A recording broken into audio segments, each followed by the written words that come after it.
Wow. Just wow. What did we just witness? Like, yo, what did we just witness? Well, ladies and gentlemen, welcome to live instant reaction. They're probably still lifting the cup at this moment at the time of recording this. But welcome to a reaction to the AFCON final between Senegal and Morocco. Of course, I'm with my very own Told You from the World Actually podcast. So you already know what he does. He's not new to this channel. Drop him a subscribe. Hype his video up. That's a new thing I learned about YouTube. Hype the video, guys. Subscribe. Turn on your notification bells for more content from the Well Actually podcast. Told You, how's it going? How's it going? Yeah, I'm still trying to regulate my heartbeat after that final, man. That was drama, real drama. Wow. Like, wow. I don't, oh my God. Like, I'm literally like watching this and I'm like, what's going on? But before we get into that, I want to set the stage so that we don't just dive into the meat, because the juicy part of this gist or reaction is sort of quote unquote is at the end. But I want to sort of lead us to it. And what I'll start with is Nigeria content creators, Nigerian supporters, they try to warn us. They tried to warn us, but we did not hear. Not until after the Morocco versus Nigeria semifinals, we started seeing clips of video on social media, taking Wabali's towel multiple times, ref being a bit dodgy with some of his calls. Like, so you're already seeing like a heavy favoritism of who they want to win this AFCON final. And the plot was there. AFCON Hakimi won the CAF Best Player of the Year. A lot of Moroccan players, well deserved. Well deserved, won a lot of the CAF awards, which they rightfully deserve in their own merit. And then you enter the competition, and then they are now switching hands.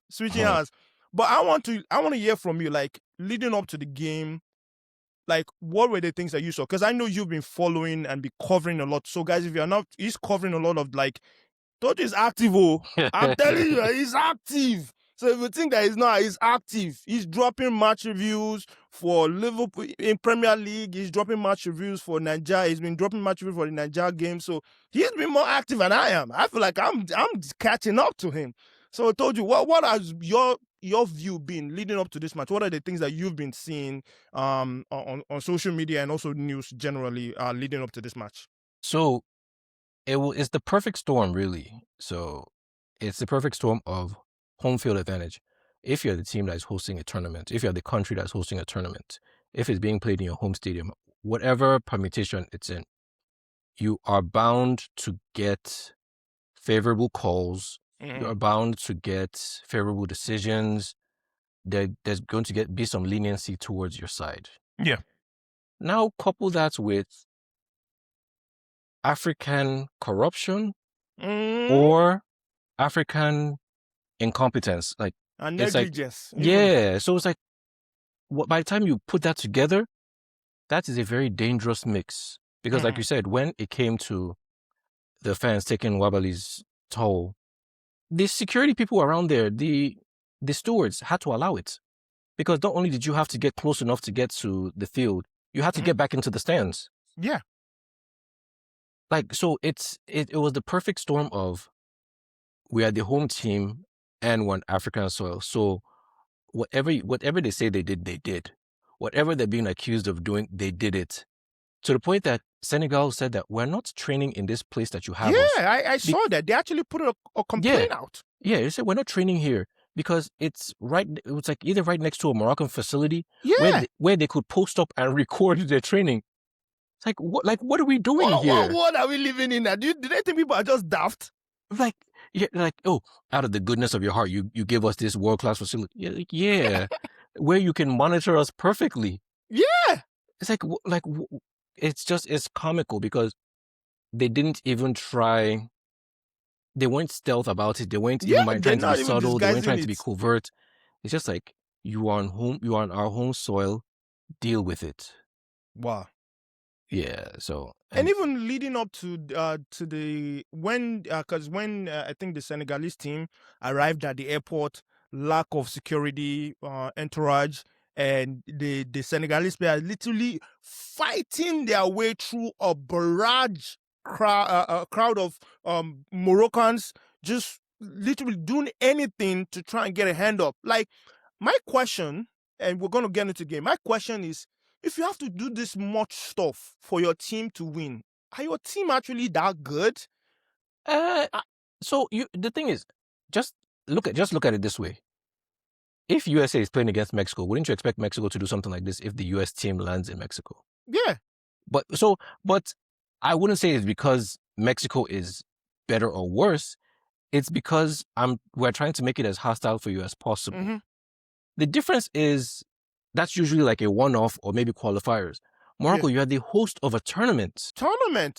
Being You're not, televised worldwide. you're not hosting a home and home against a team. Like, you're the host. Mm-hmm. As like built into the name host comes hospitality. Yeah. Like, you're responsible for not just the tournament, but for the safety of the people you have invited. Yeah. And that is because, again, it's Africa. So there won't be any sanctions, there won't be any punishment. There'll be something symbolic, but that's what you the said there? thing. Because it's Africa. Like, Yes. that is sad. That is so sad. It's like we just have to accept this. We have to accept this as a norm. Like, I was watching Díaz Sports. As the game was going, I'm watching multiple like live coverages, seeing people's reaction. And I think Don Robbie, Díaz Sport, one of the Don Robbie's brother, I forgot his name. He basically was saying, "Oh, this is what you love about AFCON. Like, this is the only things you kind of see in AFCON." And then somebody was trying to correct me, like, "Oh no, AFCON brings you life." I mean, I'm like, you can't. Like, what do you want to say? Have anybody ever seen this in Euro in Euro 2020, 2024, the one that they held in England? They didn't see this in the Euro competition. They didn't see this any World Cup competition. They didn't. No, there's nothing of such. It's literally play what you have. If those, like you said, if the little advantages are there, it's not mainstream. It's not like, no, it's not in your face. We are literally seeing all these tactics in our face. Like, if you're doing a little bit, you get more crowd, your home crowd in there. People are whistling, they're shouting loud. Like, it's in every sport, you always have some sort of home advantage. But when it now start becoming, okay, this is a little bit like borderline dangerous, borderline like, we're not daft, we see what you're trying to do. Like, there's a problem. There's a problem. Wow. Okay. We just talked about what led to the game. The game in itself, before the drama at the end, was a really, really end-to-end game. I loved it. Morocco sat back. They said, Senegal, we know that you guys, you attack us. And honestly speaking, Senegal was they were bopping it, flicks here and there. That guy. You people, Liverpool, just you are looking for wingers. I'm just saying that guy for Everton, he's a joy to watch. When I see him, his off the ball movement, his confidence with the ball, his confidence to take on 2-3 men, not Gittins and Garnacho that we have here that will just be running with the ball aimlessly. This is actually somebody who is confident in his technical ability. And honestly speaking, if that guy has finishing ability, which can be worked on, if he masters his finishing ability, my God, he will be a sensational player. He will literally be because literally everybody just him and Sané, just pass the ball to him and Sané, they'll figure it out. It doesn't matter 2-3 people doubling up on them. They honestly speaking, like when I was watching, I was like, Senegal, they will actually do well in the World Cup. Yes. They will actually do well because I know in their group they have France, Denmark, and then I think somebody else. And then people are like, "Oh, wow, that's going to be." I'm like, you'll be surprised. Denmark is going home. It's France and Senegal that may actually top that group. I think it's France and Senegal because we have seen it from City. Once you mark out Norway. Yeah, Norway. Oh, yeah, Norway. Sorry, not Denmark. So, Yeah. but the last team is still to be determined. Yeah, so like with Norway, all you have is Erin Haaland. After Erin Haaland, I don't see anybody. Odegaard, with this Senegal team, I've seen Norway play, and if Erin Haaland is not scoring, they literally that's their only savior. So going back into the game, Senegal was good. Morocco set up well. They set up well, compact. They took advantage of those counter attacks. Like, okay, we'll catch you on the counter. Senegal were a bit sloppy too at the back, but that's just my own kind of take. What was your take as you were watching it? Like, I've babbled on for a bit. Like, what was your take as you were watching this? So it was the exact opposite of the Nigeria-Egypt match in terms of what a 0-0 match was. Yeah. Nigeria-Egypt had less than 10 shots total for the entire match. Think about that for a second. Less than 10 shots. I'm saying no target to just total shots. Shot attempts. Let's even put it that way. Shot attempts, less than 10. Morocco, Senegal had 20. Yeah, had 20. So like there was movement with intent.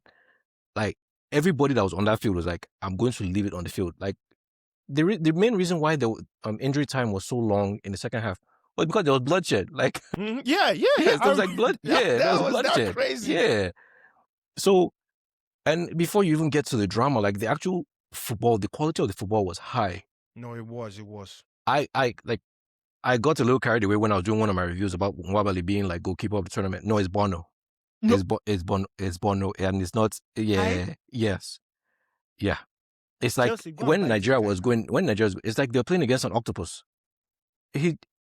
I'm so surprised Senegal scored against him in something that wasn't a penalty. Time. Yes, like it was just too like. Hakimi tried his best. He tried his best. It's like for your, well, either him, like I would say Hakimi, but Brahim Díaz also has some sort of acclaim as well. But for your creativity, and obviously this might sound rich coming from a Liverpool fan, your creativity coming from your right back is, it can go either way. And yeah, but he has nothing to be ashamed of. Yeah, no, he can't hold his head up high. Yeah, so, but yeah, in terms of quality of the football, it was miles ahead of Nigeria versus Egypt for a 0-0 match. And it shows that this upcoming World Cup, not just because the number of African teams is going to be more than it's ever been, but I feel like the gap is also a lot closer. Yeah. So like, you won't be surprised if Morocco and Senegal at least make it to the knockout rounds. Yeah, I won't be. I would think the last World Cup, is it the last World Cup? I think was it not Morocco or some other team? There was an African team. It was Morocco that they made it to the round of 16 or quarters. One of the two. Did they? I forget, but like I know that one of the African teams in the World Cup, last World Cup, they made it to the knockout phases of the Disney. They made it past the Disney. I think they got. Yeah, Morocco made it to fourth place. Yeah? Morocco made it to fourth place. Yeah. Yeah. So like you said, the gap is getting smaller, and it's going to be much more this time around. Like it's good. It's not going to be as African country. Don't worry, they'll get third or fourth, and then they gracefully exit the competition. That's not going to be Morocco the case and Senegal made it to the knockout stage of the last one, but the number of African teams was. Well, I don't know if they still had only 5 African teams, but I know it's going to be closer to 9 now. All right, let's now go into the main gist. So for those who are not aware or didn't watch the match, I think probably about like 86 minutes, Senegal scores a goal. Referee says foul. And the funny thing about it is that see, I'm getting agitated already.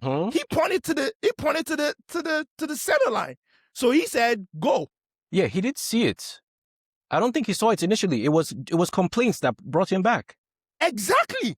So the complaints from the Moroccan players started saying foul this. And I'm like, okay, if you feel like a call has been made that does not reflect what you have actually blown on the field, what do? Hello, that's what VAR is there for. Because I'm definitely sure it's not your assistant that waved you down and said this is a foul. Mm-hmm. So you call the goal. There's now a dispute to the call that you have made. That's what VAR is supposed to be there for. Mm-hmm. They did not pause one time, not once. He did not even look at touch his ear. He just said, "Oh, you said it was foul. I believe you. I believe you. Hey, allegedly maybe there's some alert," and he winked aside and said, "Bruh, that money's not about to be complete if you're calling this a goal." And he said, "No, you're right. My bad, guys. Foul." And I'm like, and I'm waiting for the VAR. I'm like, somebody, where's the VAR? Is their equipment down? They check it. Not long. Let me even pause there. Foul or no foul? Let's talk about that. Is that a foul or no foul? No. And it's not because it wasn't a two-hand shove. It's like you, as the ref, you tell that defender, get big, get in the weight room. That's what because how is a one, like, I'm not even two hands on your back, not like it's one arm creating space and you're on the floor. Kimi actually initiated the shove, to be honest, because the guy was trying to run and you're saying, "Oh, I'm going to try and head you off." And then you saw you weren't big enough, and then you fall back dramatically. Look at the tank. Look at the tank he went up against. And it's like, no, there's nothing about that made sense. Nobody can convince me that that's a foul. In a final, chalking off a goal like that, you never even went to a monitor. Yeah, not once. Didn't even consult VAR at all. No. 2 minutes later, on the other end, Diop, on a corner to Morocco, Diop pulls Brahim Díaz, and Brahim Díaz is furious, shouting, demanding for a VAR call. Yep. I've never seen that before. Yes. I never seen when the way he was, the way the chest was going up was like, you better check it now. We're not doing anything until you check it. Normally, the ref listens to the VAR and says, hold up, let me check. They're telling me something. He's telling him, you gotta tell them to go check it. Díaz initiated the VAR check. Yes, Díaz initiated the VAR call. Yeah, no. And then on that, I believe that's a penalty. Yes, I believe it's a penalty. It's soft in this modern day. So it's soft because if it wasn't given, we wouldn't have been up in arms. Yeah, we won't be mad. We won't be mad because a lot of times, if it's a Brazilian player that did that now, they'll be like, you are diving, get up. And look at the size difference. It's the same thing, but and I get it, depending on how you look at it, the angle you look at it, I agree that you can call that a pen. But for a player to be demanding a VAR call, but first off, that's a yellow card. Don't tell me what to do. First of all, that's yes. Don't tell me what to do, because at the same time, they talk about players not saying, "Oh, ref, give him a yellow card." If you are telling me to go and check a VAR, no, that's not your job. It's either the assistant's job or the VAR communicating to me that I should be going to go have a second look at this, not you. So they give you a penalty, and all hell breaks loose on the field. Fighting left and right. Senegalese player, some of them walking off, confronting the coaches. Bro, I don't even know if you saw this. I saw a clip of the Senegalese supporters literally chair walking, literally going WWE on the stewards. It was police on the pitch. Yeah, while the penalty was about to be taken. Literally. That's how angry people got. And one thing I wanted to ask and for us to talk about is that, did you a lot of times people look at what Senegal did and they'll be like, "Oh, come on, man, it's the spirit of the game. Sometimes you miss a call, sometimes you don't." Like, do you agree with Senegal walking off of the pitch, and like literally saying, like, "Look, we're not gonna play. Like, I don't know what you guys are doing, but we ain't playing." Like, do you agree with that? Do you think that that's do you think that that's something that should have done? And generally speaking, what's the referee supposed to even do in that situation? Because I feel like that referee was so lost. He was so lost. He was just like, "I'm just going to stand there and hope something clears out because I'd have messed up." Like, that's the face he had. So I might sound like I'm contradicting myself, but bear with me. Mm-hmm. If we had gotten all these decisions independent of like Moroccan interference, so if it was just the ref came up with these things on his own, then I would say no, you're not not justified in walking off. However, we know the environment they were in. Yeah. We know, like, in order, like, it's like when you go to Nigeria, you cannot be acting polite when you're dealing with people Yeah. because They're gonna they take that they take kindness for advantage of you weakness. very quickly. Yes. So it's like you're African. You know what to expect. You know what to anticipate, and you know how to respond in kind. That was part of it. Plus, because of what was happening in the stands, there was no guarantee that it wouldn't spill onto the field and then the Yeah, that's players are true. in danger. So that part of them leaving, if it was just about sportsmanship, like it wasn't, they were, it's like, that's here, no, that's subjective. But the part of them leaving for safety, I can understand. But then I can also understand Mane's decision to like call them back out. Yeah. Like this can't be how we go out. Yeah, It yeah, like this that's pretty don't, class because that would yeah, have been the biggest headlines. yep. And the truth about it is that it would overlook the incidents that happen in the game. Yeah, Like like people are you going to can't talk be the about victim Senegalese anymore. just walking Yeah, out you won't be and the being childish and being not like that's the tagline. Senegal walks out of AFCON final. They're not gonna say some craziness happened before that made them leave, and some shady calls happen. People are just gonna see Senegal. So like at first when I was seeing Mané trying to call them, I'm like, nah, bro, let them walk, let them go and chill for like 20 minutes. Let the head of everybody correct us and understand where they're coming from. But like I understood where it's like, look, it's at the end of the game. Like we're not gonna win this or lose this. A decision is going to be made. So whether we play or we don't play, I would rather us stay on the field, lose with dignity and head up high, than for us to lose in a manner that everybody's like, what are they doing? And then you're not going to be there to give all the explanation of like, oh, don't want this, what they did. Like, so shout out to Mané, absolute leader. I don't know why he gave the unband was in Gay's hand. He should be the captain.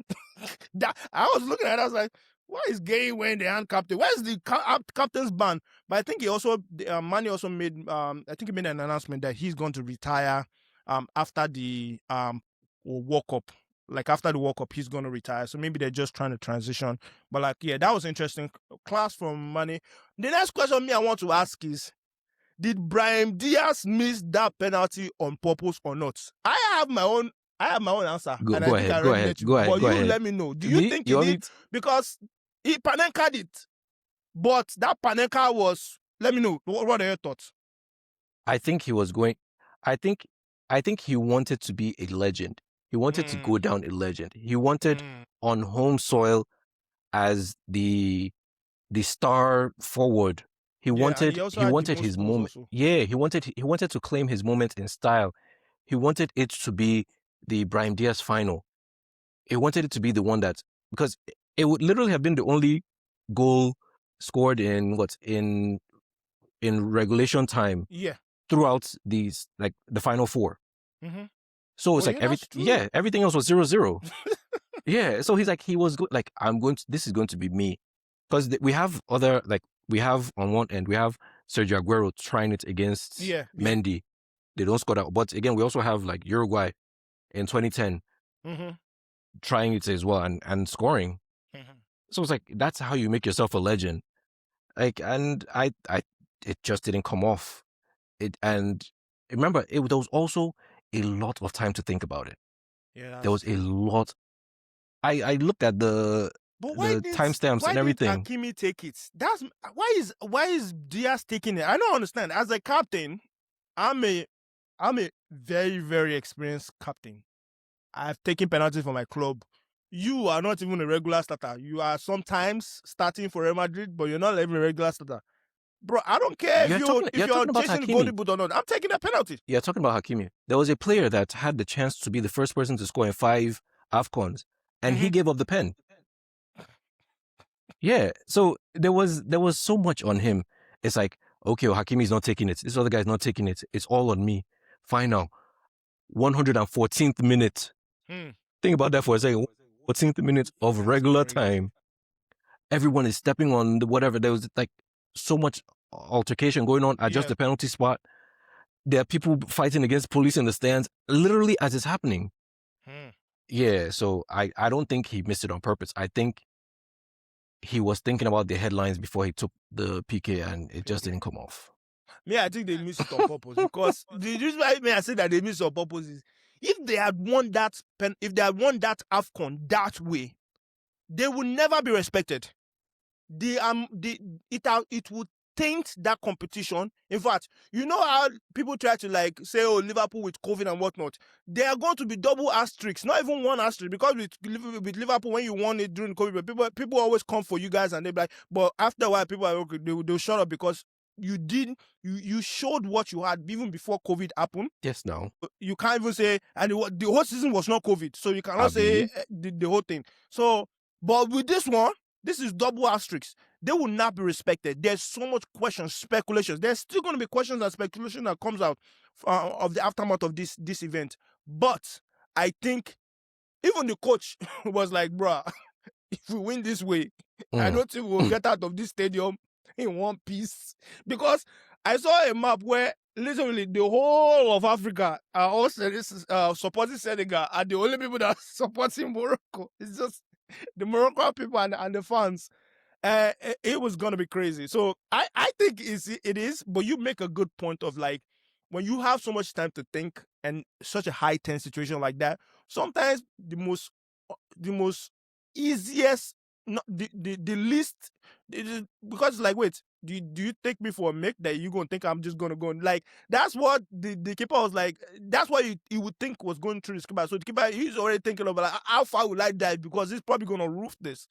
And whether intentional or not, all I'm going to say is football won. Yes, absolutely. Football won. Justice for Senegal. In fact, after this AFCON, as they showed the picture for them, I'm going to put justice for Senegal. Football won. That's the thumbnail of this video. And honestly speaking, and then Senegal goes into extra time. I think first half of extra time, smashes the ball. They win it. They should have made it 2-0, because that second, you were talking about Bono and his heroic save. I don't know how that Senegalese player misses, but I did see the replay. And yeah, there was a touch. He slapped the ball against his foot. Because this guy was already, I'm just going to cushion this in. And he just, touch. I don't know. That guy, Chelsea, please, I beg you. I know that Sanchez has been on a good streak, but you want to go get Bono? Sanchez madness can come up anytime. I want Bono. Go and buy that. Go and buy him. Forget all this ball playing, this thing. I want a keeper that you can rely on. A keeper that does what you expect him to do. But what an AFCON final, my God. Like, I can't believe I watched it. And the first thing, I almost missed it. And I was taking a nap, and I just woke up and I was like, oh, AFCON has started. And then I went to go style. And I was watching, I was like, man, somebody should score that. I was thinking it's going to be a 2-0 or 2-1, like a 5-6 game. But I was like, something kept me on the seat, because I was like, this is interesting though. Like, even though there are no goals, but like before the penalty, this thing, every team had the right to win that game, because there are opportunities, there were chances. There was the header wide from Morocco. There was Ndeye one-on-one. Finish, bro. Chip him. This is what we are talking about. Panenka. This is the one time Panenka is allowed. Like, just over him. He missed it. There's so many chances. And Bono was not letting anything go. He was. We need to find out how many saves that guy made this game. He was amazing that game. He's the one that kept them, Yes. He's the one that kept them in this game. If not, this could have easily been a 2-0 or 2-1 game. And Mendy too was absolutely elite. It was outstanding. It made me miss him just small, because it was for me just small. But when I remember that Mendy and his ball with ball on his leg, if you pass ball to Mendy, he's like Kelia. If you pass ball to he's like that. They are the same thing. You cannot trust them. Your chest will be like this on top at the top. But anyway, what a beautiful final, a beautiful way to end it. Because honestly, if Morocco have won that game, I would have been so, like, my mood for this podcast, I would have been so angry. I don't think I'll be able to calm down for a while, because that would have been a disastrous way to win it. But shout out to the Senegalese team. They won it. Justice. Absolutely. Justice for football. Justice for Senegal. They won it. And I can't be mad. Because honestly speaking, if Nigeria and Senegal were in the final, that would have been a final to watch though. Like I'm not gonna lie, I think that would have been a final like good. to watch. That would have been good I football. can't really call who's going to win. Obviously, as Nigeria, I always back Nigeria, but it would have been a feisty match because man against those Senegalese defenders. Iwobi through passing it like man, they denied of an actual like juicy final. But either ways, the final was still a good one. And shout out to Senegal team for winning. Mané wins another AFCON.